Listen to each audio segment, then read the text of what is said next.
Sober up. COVID-19 respects no national borders, no social bounds, no political systems, and no cultural values.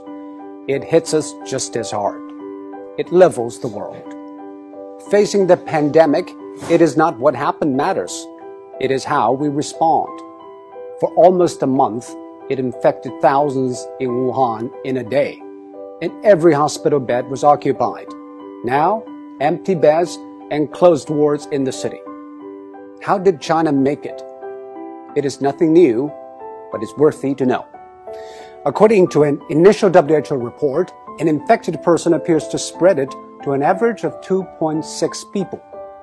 And after 10 generations of transmission, with each taking 5 or 6 days, that one initial case has spawned 3,500 in matters of days. And that is what the world is seeing.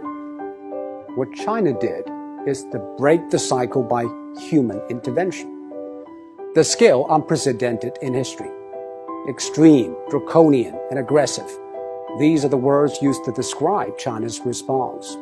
But now, people have come to terms with the new norm, lockdown. Some people say, isn't that a violation of individual rights? Actually, the balance between individual rights and public safety is always an ever-changing equation. After 9/11, all the airports in the world began to impose draconian safety checks on passengers, and people accepted it because we traded a little of our freedom for the greater good of the public. China imposed the largest and most draconian quarantine in history. Factories shut, public transport stopped, and people stayed indoors. By doing that, it flattened the curve.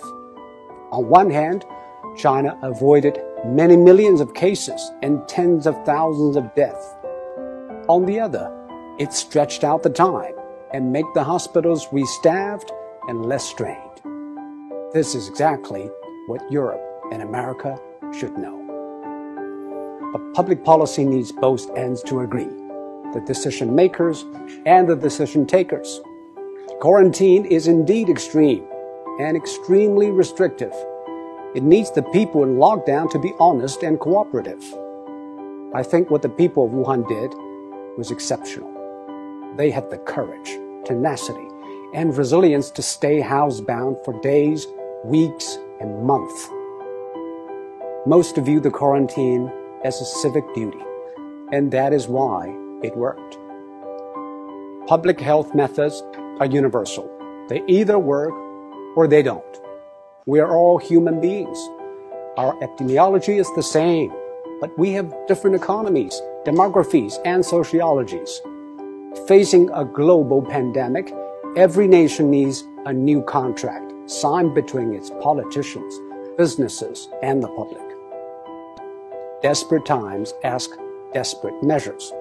This is a desperate time, and we should not put politics ahead of public health, now more than ever. The new coronavirus has been claimed by ideologues. Donald Trump said it justified tighter border control. Bernie Sanders linked it to free healthcare, while in Singapore, every infection case is followed and dealt with. Bit by bit, every country is testing its methods through trial and error. Some paid a high price, and some set a high bar. We should all move ahead with humility. There is no decision without trade-offs, and most of all, there's nothing without skin in the game. And now, the whole world has learned, or is learning, to play.